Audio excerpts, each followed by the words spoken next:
하나님 아버지 감사합니다. 저희를 주의 전으로 불러주시고 오늘 이 시간 하나님의 말씀을 듣게 하시니 감사와 찬양을 드립니다. 이 시간에 주 성령님의 임재하심 속에 하나님의 말씀이 나의 심령에 심어지고 파고들고 그리고 우리의 마음을 고치고 치유하고 새롭게 변화시켜 주시옵소서. 새 영과 새 마음이 될 수 있어 주님을 다시 바라보미 사랑함으로 주님을 사랑함으로 바라볼 수 있도록 하나님의 말씀을 주시옵소서. 이 모든 말씀 우리 구주 예수님의 이름으로 기도드렸습니다. 아멘. 아멘. 사랑하는 성도 여러분, 요즘 여러분들의 관심사, 여러분들이 신경 쓰는 큰 관심사 또는 주된 관심사는 어디에 있으십니까? 경제? 아니면 정치? 아니면 트럼프 관세? 아니면 미중 갈등? 뭐 국제 정세? 아니면 한국 정치 좋아하셔서 거기에나 일어나는 이슈들? 뭐 어떤 것입니까? 아니면 뷰티? 성형? 시술? 아니면 유튜브에서 나오는 그런 유튜브 트렌드 같은 그런 일상적인 주제에 관심을 두고 집중하고 계십니까? 뭐 여러분들이 다 반복되면서 들으셔서 아시겠지만 저는 개인적으로 전도에 깊은 관심을 두고 있습니다. 저는 요즘 특별히 어떻게 하면 전도를 더 효율적으로 잘할 수 있을지 고민하고 또 고민합니다. 또한 1:1 제자 양육이 이제 시작되면서 어떻게 하면 우리 성도님 모두가 예수 그리스도께서 다스리는 삶을 모두 살 수 있을까? 양육자를 가르치면서 또 양육자들이 동반자들을 양육하면서 더 나은 주님을 쫓는 제자들이 되기 위해서 기도합니다. 전도와 양육의 중요성, 주님의 제자를 되기 위해서 우리 체질교회 성도님들과 직분자들에게 잘 알리고 모두가 기쁨으로 동참할 수 있고 독려하는 방법에 대해서도 많이 고민을 하고 기도하고 있습니다. 오늘 설교의 제목이자 핵심인 예수 그리스도의 증인이 되리라고 하신 이 예수님의 말씀이 제자들에게만 주신 말씀이 아니라 우리 모두에게 주시는 말씀이기 때문에 그렇습니다. 주님께서 제자들에게 이 시대를 살아가는 우리에게 주님의 증인이 되라고 말씀하고 계시다라는 것이에요. 그렇다면 예수님께서 왜 이 말씀을 하셨는지, 그때 당시의 상황은 어땠는지, 배경은 어땠는지 먼저 그 이야기를 나눠보고 이어서 우리는 어떠한 방법으로 예수 그리스도의 참된 증인이 될 수 있는지를 구체적으로 좀 한번 함께 살펴봤으면 좋겠습니다. 부활하신 주님께서 제자들에게 찾아오셨습니다. 그리고 부활하신 후에 제자들에게 하나님 나라의 일을 집중적으로 더 말씀하셨다고 우리가 지난주에 사도행전 1장을 시작하면서 나눴었죠. 그러면서 제자들에게 앞으로 성령으로 세례를 받을 것이라고 하면서 성령으로 말씀하셨다라고 성경이 기록하고 있다는 거예요. 예수님의 주된 관심은 오직 하나님의 나라와 그 나라의 확장에 있었다라는 것을 분명히 알 수 있다라는 거예요. 분명하게. 주님이 부활하시고 성령으로 말씀하시면서 하나님 나라의 일을 말씀하시고 계실 때 제자들이 이런 질문을 드렸다라는 거예요. 오늘 본문 속에 그 질문이 담겨 있는데 그 질문을 통해서 그들의 관심이 어디에 있었는지를 살펴보면 사도행전 1장 6절과 7절의 말씀을 통해서 제자들의 질문 그리고 그 질문에 대한 주님의 답변을 함께 읽어보겠습니다. 우리 다 같이 읽어볼까요? 그들이 모였을 때에 예수께 여쭈어 이르되 주께서 이스라엘 나라를 회복하심이 이때이니까 하니 이르시되 때와 시기는 아버지께서 자기 권한에 두셨으니 너희가 알 바 아니요. 알 바 아니요. 부활하신 예수님은 제자들을 만난 후에 여전히 이전 십자가의 죽음을 맞이하기 전, 부활을 하기 전, 그 전과 후가 동일하게 하나님 나라를 가르치셨고 부활하신 후에도 하나님 나라를 가르쳤어요. 그런데 이 제자들은 여전히 똑같았다는 거예요. 부활하신 주님을 만났는데도 불구하고 주님의 부활을 보기 이전의 삶과 이후의 삶이 똑같았다는 거예요. 동일했다. 여전히 정치적이고 여전히 지상적인 이스라엘 이 땅에 대한 회복에 초점을 맞추고 있었다는 거예요. 예수님이 이 나라를 차지하면 나는 왼쪽에 앉을까 오른쪽에 앉을까라고 고민했던 그 제자들이 동일하게 예수님이 부활하시고 나니까 이스라엘의 정치적인 독립과 회복에 또 초점을 맞추고 있는데 이들의 관심은 여기 여전히 세상에 있다라는 거예요. 여전히 예수님이 로마의 압제로부터 이스라엘 해방시켜 다윗의 왕국을 다시 재건할 민족적 이 메시아로 이해하고 있었다는 거예요. 부활하신 주님을 만났는데도 변한 것이 하나도 없어요. 그리고도 주님이 주님의 하나님의 나라를 얘기하셨는데도 불구하고 이들은 여전히 세상의 나라에, 주님은 하나님 나라의 말씀을 하시는데 이들은 세상의 나라의 말을 하고 있는 거죠. 근데 제가 말씀드렸던 것지만 주님은 처음 오셨을 때부터 십자가의 죽음을 맞이하기 전, 부활 전에도 하나님 나라와 그 나라의 확장과 구원을 가르치시고 부활하신 후에도 그 나라와 그의 확장과 그분의 관심, 하나님의 비전을 계속해서 가르쳐 주셨는데 제자들은 여전히 주님의 관심인 하나님 나라에 관심을 두지 않고 살고 있었고 그것에 대해서 보여주고 질문하고 있었다는 거예요. 이 제자들의 모습을 통해서 사랑하는 성도 여러분, 우리의 관심이, 나의 관심이 주님 나라, 하나님 나라에 있는지 오늘 정직하게 답변해 보아야 합니다. 주님은 세상적이며 인간적이었던 제자들에게 그들의 질문에 때와 시기는 너희 관심사가 아니야, 관심 둘 게 아니야, 오직 아버지의 권한에 달려있다라고 명확하게 선을 그셨다는 거예요. 명확하게 단호하게 선을 그셨다는 거예요. 그러면서 너희가 알 바 아니요.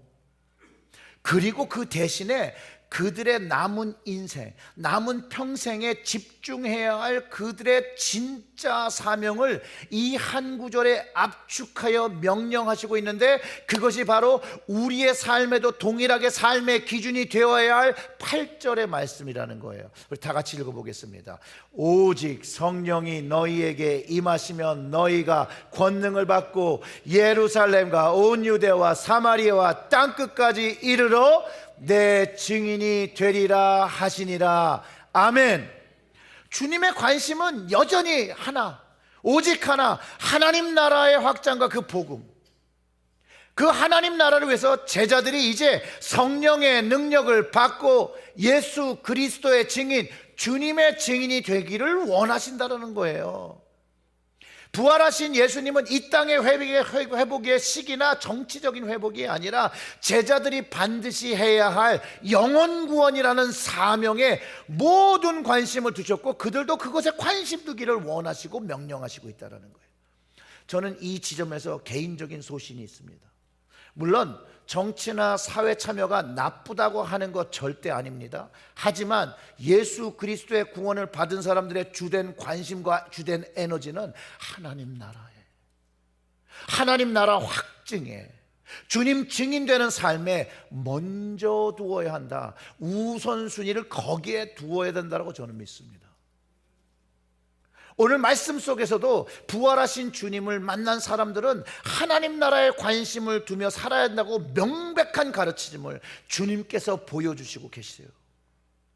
주님께서 제자들이 해야 할 일, 즉 복음 사역에 관심을 두셨듯이 우리 역시 주님의 관심, 영혼 구원에 관심, 우리의 관심을 두고 우리 역시도 주님의 증인이 되어 하나님 나라를 선포하며 하나님 나라의 확장을 위하여 살아야 한다는 것이에요. 그렇다면 왜 주님과 제자들의 관심, 또 주님과 우리들의 관심이 이토록 다를까요? 주님이 끊임없이 하나님의 나라에 관심을 두라고 얘기하는데 우리의 관심은 왜 여전히 우리가 생각하는 그 관심 속에만 있을까요? 저는 그 근본적인 이유가 하나님 나라에 대한 이해, 그 차이, 그리고 인간적인 한계에 있다고 봅니다. 제자들은요, 인간적으로 볼 수 있는 눈앞의 현실과 민족의 해방이라는 좁고 작은 틀, 자기 인생 속에 이렇게 갇혀 있었거든요. 자기 삶에 갇혀 있었다는 거예요. 자기 생각에 갇혀 있었다는 거예요. 인간적인 한계에 갇혀 있었다는 거예요. 그런데 주님이 말씀하시는 것처럼 성령이 그들에게 임하고 권능을 받으면 그들의 인간적인 제한된 생각과 한계를 뛰어넘어서 그들의 갇힌 좁고 작은 틀을 깨고 나와 하나님 나라를 보고 그 나라로 들어가서 살 수 있다라고 말씀해 주고 계시더라는 거예요. 말씀해 주시고 계시더라는 거예요. 그리고 그 성령이 임하면 이제 그 나라를 위해서 살기 시작하는 거예요. 하나님 나라를 위하여 사는 능력을 얻는 것이죠. 오늘 말씀이 이제 집에 들어가셔서 니고데모에게 하신 말씀을 찾아보세요. 성령으로 거듭나면 천국에 대한 이야기를 하시고 되시고 천국을 볼 것이고 사람이 성령으로 거듭나면 하나님 나라로 들어간다라고 예수님이 말씀하신 그 말씀과 오늘의 말씀은 동일한 말씀이에요. 주님은 성령의 능력과 권능을 받을 때 주님의 증인이 되어서 복음을 전파하여 온 세상을 구원하려는 하나님의 크고 영원한 비전에 관심을 두게 되는 것이라고. 오직 성령이 너희에게 임하시면 너희가 권능을 받고 예루살렘과 온 유대와 사마리아와 땅끝까지 이르러 내 증인이 되리라라고 하신 것이라는 것이에요. 성령과 함께 하시면서 성령의 권능을 소유하신 주님께서 복음 전파의 영원한 기쁨과 보상이 있는 천국의 삶이 주어지는 것을 아셨기 때문에 주님은 구원의 복음을 제자들이 전파하시며 주님의 증인 되어 주시기를 원하셨다는 거예요. 그것을 위하여 성령의 권능을, 성령을 받으라는 것이에요. 근데 사실상 오늘 본문 속에 등장하는 이 제자들과 우리들이 다른 바가 없어요. 왜냐하면 여전히 우리는 우리 눈앞에 현실적인 문제라는 작은 틀, 그 좁은 틀에 갇혀서 하나님의 나라를 보지 못하고 주님의 말씀을 제대로 이해하지 못하고 주님의 관심에 우리의 관심을 두지 못하고 사는 모습이 동일하거든요. 동일하거든요. 오늘 성경의 말씀은 바로 우리에게 주님께서 말씀하시는 말씀이에요. 여러분들에게 하시는 말씀이고 저에게 하시는 말씀. 우리도 성령을 받고 성령의 능력을 가지고 복음을 전파함으로써 주님의 증인이 되어 세상을 구원하시는 하나님 아버지의 영원한 비전에 우리의 삶에 초점을 맞추며 살아가라고. 그것이 우리에게 영원한 기쁨이 되어진다고, 축복이 되어진다라고 가르쳐 주시는 것이죠. 다시 주님께서 제자들에게 하신 그 말씀, 그 8절을 읽어보면요, 오직 성령이 너희에게 임하시면. 그러니 주님께서 제자들에게 이 말씀하실 때 아직 성령이 임하시 않은 상태죠. 그러니까 그리스도의 증인으로서의 조건이 충족되지 않은 상태. 그렇기 때문에 성령이 임하시고 권능, 그 능력을 받은 후에야 주님의 증인이 된다라고 말씀하고 계시다는 거예요. 성령이 임하시면 권능을 받는다고 하시는데, 이 권능이란 단어는 두나미스라는 말이에요. 우리가 흔히 잘 아는 다이너마이트라는 그 단어의 어원이 됩니다. 폭발력을 가진 힘. 즉 성령이 임하시면 내게 이전에 없었던 능력, 폭발적인 힘, 그 힘을, 능력을 가지게 된다는 거예요. 오해하지 말아야 될 것은요, 권능을 받는다는 게 뭐 단순히 기적을 행하는 능력을 소유하는 것만 아니라, 그런 능력도 있는데 그런 것만이 아니라 개인이, 각 사람이 두려움을 이기는 용기, 주님을 말할 수 있는 용기, 말씀과 복음을 이해할 수 있는, 그리고 전파할 수 있는 지혜, 그것들을 총괄하여 포괄하는 영적인 능력, 나만 갖고 있는 것이 이제 터져서 나가는 것, 바깥으로 나가는 그 힘, 성령이 임하시면 주님께서 말씀하신 그분의 증인의 역할을 감당할 수 있는 힘, 그 힘을 가지게 된다는 거예요. 이 성령의 임하심은요, 하늘로부터 오는 것이고, 누가복음에 그 하늘로부터 오는 같은 것을 이렇게 입으라고 그랬어요. 입으라고. 그 특별한 힘을 입는 거예요. 실제로 제자들은요, 성령을 받기 전에 겁도 많았고 나약했어요. 그리고 지식도 없었고 지혜도 없었어요. 그런데 성령이 임하신 후에 제자들은요, 이제 정말 주님 말씀하신 대로 주님의 증인이 되어서 담대하게 복음을 전파하는 사람으로 변화합니다. 복음을 전할 때 성령이 주시는 지혜를 가지고 복음을 전할 때 사람들의 마음이 열리며 회개하며 주님을 영접하기 시작했고요, 그 마음에 찔림을 받았다라고 성경이 기록하고 있고요, 내게 있는 것에는 은과 금이 없으나 내게 있는 주의 예수 그리스도의 이름을 주노니 너는 일어나 걸어라. 그때 그가 막 일어나거든요. 성령이 임하신 후에 제자들의 삶엔 두 가지 폭발적인 변화가 일어났어요. 첫째, 두려움을 이기는 담력을 얻었어요. 그리고 주님의 이야기, 복음을 전하기 시작했어요. 예수님의 이야기를 하기 시작했어요. 둘째로는요, 삶의 목적이, 그 방향의 전환돼서 바뀌었어요. 좁은 이스라엘 나라라는 그 회복이라는 틀에 갇혀서 계속 있었는데, 성령이 임하시고 나니까, 그 권능이 임하고 나니까 온 세상을 향한 하나님 나라의 비전, 그 킹덤 마인드로 바뀌어 그 전환하며 그 나라로 걸어가기 시작했다는 거예요. 그 나라를 위하여 살기 시작했다는 거예요. 그래서 가장 가까운 예루살렘으로부터 주님의 증인을 행동하기 시작합니다. 예수 복음을 전하기 시작합니다. 예전엔 무서워서 도망가던 그들이 이제 거리로 나가, 예수님이 가르치신 그 성전으로 나가, 이제 그 활동 무대를 점점 확장시켜 온 유대와 사마리아와 땅끝까지 자기가 잘 모르는 지역, 예수를 모르는 이들을 위하여 복음을 들고 나갔다라는 것이에요. 성령이 주시는 그 권능, 그 힘을 받으니까 자기가 원하는 편안한 그 울타리를 넘어서 내가 안주하고 싶은 그 원하는 삶의 틀을 이제 깨트려버리고 주님이 원하시는 복음의 현장으로 나갔다라는 것이, 그것이 권능, 그 힘, 그 동력이라는 것이죠. 바로 이 권능, 이 능력을 받아야 한다라고 주님께서 말씀하셨다. 좀 쉽게 얘기하면요, 이스라엘 회복에 관심 두고 있는 제자들, 야, 딴 데 신경 쓰지 마, 딴 데 관심 두지 마, 성령 받고 하나님 나라에 관심 두고 살아, 이렇게 말씀하신 거예요. 그리고 하실 말씀 주님 다 하시고 제자들의 유익을 위해서 여러분 승천하셨어요. 떠나셨어요. 9절부터 11절까지의 말씀을 읽어보겠습니다.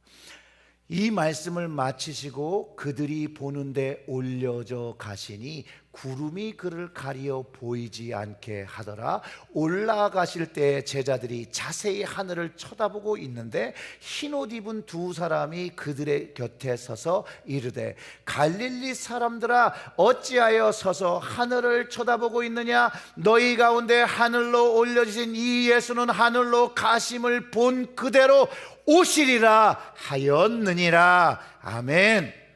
성경은요, 주님께서 다시 가셨기 때문에, 승천하시고 떠나셨기 때문에 그냥 사라지신 게 아니라 다시 오신다는 말씀을 주셨어요. 상황적으로 어떤 상황이냐면 주님이 갑자기 슥 사라지시니까 제자들이 이제 얼이 빠진 거죠. 승천하시고 보이지 않는 주님을 찾고 있을 때 갑자기 천사들이 보이는 거예요. 그러면서 얘기하는 거예요. 하늘로 가신 본 그대로 오시리라. 주님이 다시 오신다라고 말씀하셨다니까요, 여러분. 주님이 오신다라고 하셨으니까 오실 거예요. 우리가 2000년 넘게 주님의 다시 오심을 기다리고 있는데 주님은 오세요. 자, 오시는 건 다음번에 얘기하고, 오늘은 근데 왜 주님은 제자를 떠나서 승천을 하셨어야 할까? 그냥 계셨으면 되지 않나? 계셨으면 더 복음이 잘 전해지지 않았을까? 십자가에서 죽었다는 분이 멀쩡히 살아가지고 같이 있으면 사람들이 다 믿을 텐데 왜 가셨을까? 그런 질문 해보신 적 없으십니까?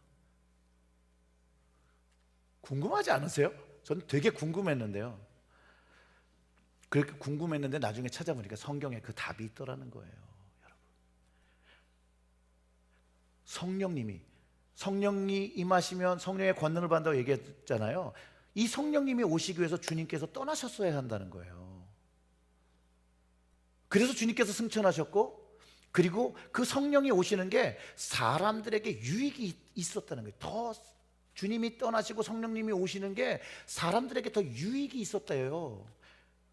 근데 이거를 그냥 상상해서 추론하면 안 되고, 이건 분명하게 성경에 있는 말씀을 가지고 확인해야 돼요.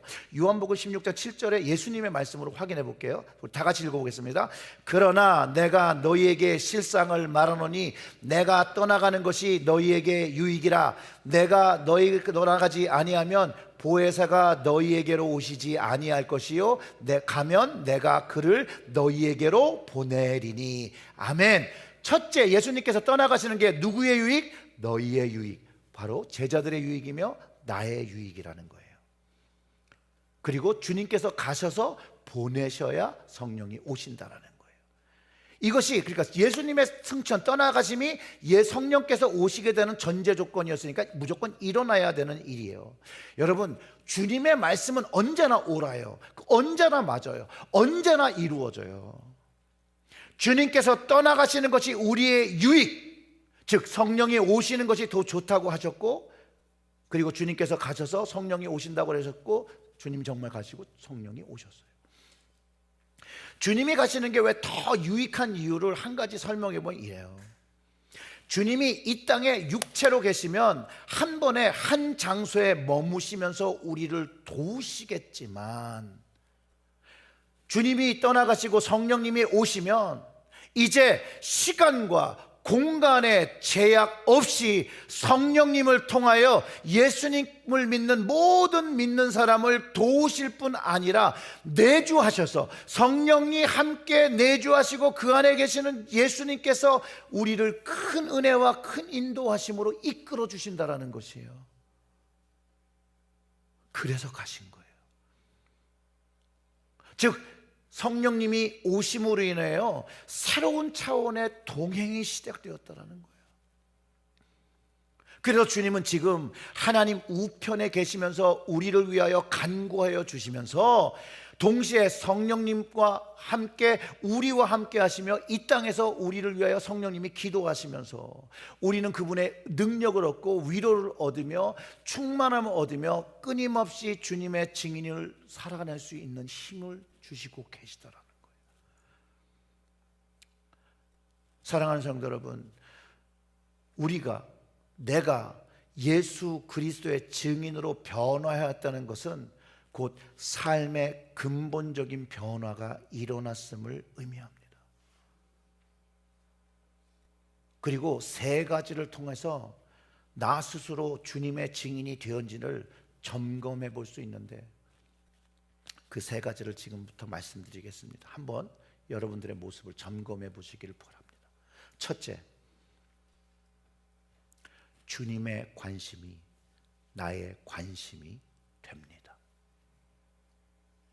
더 이상 세상 일이나 개인적인 욕심으로 관심을 두고 사는 것이 아니라 주님께서 가장 중요하게 여기시는 일에 우리의 마음과 시선을 고정하고 산다는 거예요. 즉 하나님 나라의 확장과 영혼 구원이 나의 최우선의 관심사가 된다는 거예요. 다른 것에 관심을 두지 말란 얘기 아니에요. 주님의 관심이 최우선의 관심이 된다는 거예요. 두 번째, 삶의 목적이, 우리의 삶의 목적과 목표가 이제 하나님의 비전과 목표로 바뀌게 된다는 거예요. 이전에는 나 자신의 성공과 만족 그리고 안락한 삶이 내 인생의 삶의 목표였다면 이제 성령을 받은 사람들은 이제 하나님의 비전과 목표가 내 삶을 이끌어가는 목적이 되어진다는 거예요. 목적이. 그래서 나의 모든 시간과 재능과 힘 그리고 재물까지도 하나님 나라를 위해서 사용되기를 갈망하면서 살아간다는 거예요. 갈망하면서. 이 삶의 목적이 하나님의 비전과 목표로 바뀐다는 말은 다른 말, 쉬운 말로 하면 회개한 삶, 그 방향을 바꾸어 사는 삶. 이전엔 내 삶을 두고 살았지만 이제는 하나님의 목적을 두고 사는 삶. 옛날에 그 릭 워런의 목적이 이끄는 삶, 그 목적이 하나님이었잖아요. Purpose driven life. 회개된 삶. 회개된 삶은 나의 삶의 목적을 하나님의 비전과 목표에 최우선하는 거죠. 세 번째, 이제 성령의 능력을 받았어요. 실제 삶에서 담대히 주님의 복음을 전하기 시작한다라는 거예요. 성령을 체험하고 성령의 권능을 받은 사람, 이 세 가지의 모습이 분명하게 나타나야 합니다. 증인으로서의 변화, 아는 것에 머무는 게 아니라 행동으로 나타나야 하는 거죠. 성령의 능력으로 힘입어 두려움을 깨트리고 나의 틀을 깨트리고 나아가 담대하게 예수 그리스도의 복음을 삶 속에서 증거하고 전파하는 일이 나의 삶에부터 시작해서 땅끝까지 이르는 것에 동참하려 하면 살아가기 시작한다는 거예요. 사랑하는 성도 여러분, 주님은 오늘도 나를 통하여 한 영혼을 찾고 계십니다. 주님은 오늘도 나 한 사람에게 주님의 증인이 되어달라고 말씀하고 계시다라는 거예요. 그래서 성령이 임하시고 권능을 받으라고 말씀하시는 것이죠. 주님의 증인으로 순종하기 위해서는 우리는 성령을 받아야 되는데, 여러분, 이왕 우리가 크리스찬이 돼서 신앙생활을 한다는데 이 참된 능력을 얻어야 주님을 기쁘시게 하는 일들을 하며 살아갈 수 있다는 거예요. 이 능력이 없이는 할 수가 없어요. 그래서 주님의 증인으로 살기 위해 제안을 드리면 이런 것이죠. 첫째, 주님의 관심을 여러분 나의 관심으로 만들어야 됩니다. 다른 사람 관심 된 건 중요하지 않아요. 그것이 나의 관심이 돼야 돼요. 둘째, 삶의 목적을 하나님의 비전으로 바꾸시기 바랍니다. 세 번째는 성령의 능력을 받아 예수 그리스도의 증인의 삶, 전도와 선교의 삶을 살아내야 합니다.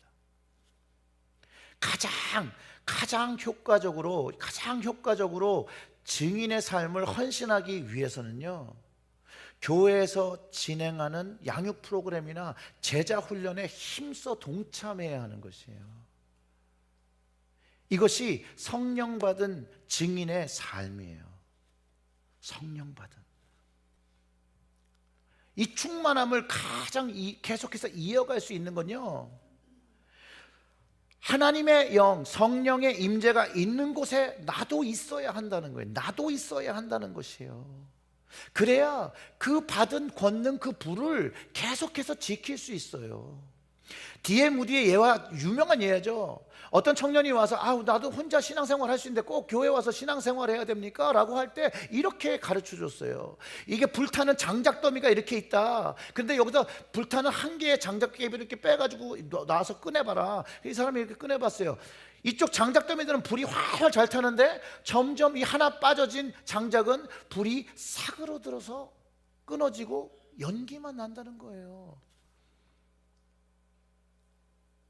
이게 교회로 모여야 한, 하나님께서 교회에 성령이 임하심으로 교회를 시작했고 그 사람들이 모이며, 에클레시아, 그 성령 받은 사람들이 모이며 그곳에 임재하신다라고 하거든요. 그래서 교회에 모이기에 힘써야 되는 것이에요. 흩어지면 꺼져, 모이면 불타. 얼마나 쉽습니까? 사랑하는 성도 여러분, 주님의 증인이 되기 위해서 이제 성령 받기를 간구하시고요, 그리고 성령의 임재가 있는 교회로 모이시고 그곳에서 기도하고 거기서 말씀 배우고 거기서 교제하고 거기서 전도를 배우고 거기서 선교를 배우고 거기서 성령 충만을 받고 거기서 순종함을 배우고 거기서 주님의 사역자가 되어서 하나님을 섬기는 것. 동반자 첫 시간 끝났으면 이 모든 걸 통틀어 뭐라고 얘기해요? 그리스도께서 다스리시는 삶. 이 삶이 내 인생에서 이루어져야 된다는 거예요. 저는 우리 체리교회 모든 성도님들이 예수 그리스도의 다스림을 받는 사람들, 성령 받은 사람들, 권능 받은 사람들을 잡기를 저는 주님의 이름으로 축원합니다. 그래서 늘 교회로 모이게 힘쓰시고 훈련하는데 힘쓰시고 권능 받기를 힘쓰시고 주님을 더욱 사랑하는 여러분들이 되시길. 주님을 사랑하면 그걸 하게 돼요. 주님을 사랑하시는 우리 모두가 되기를 주님의 이름으로 축원합니다. 아멘. 우리 다 같이 찬양 드리고 우리 기도할게요.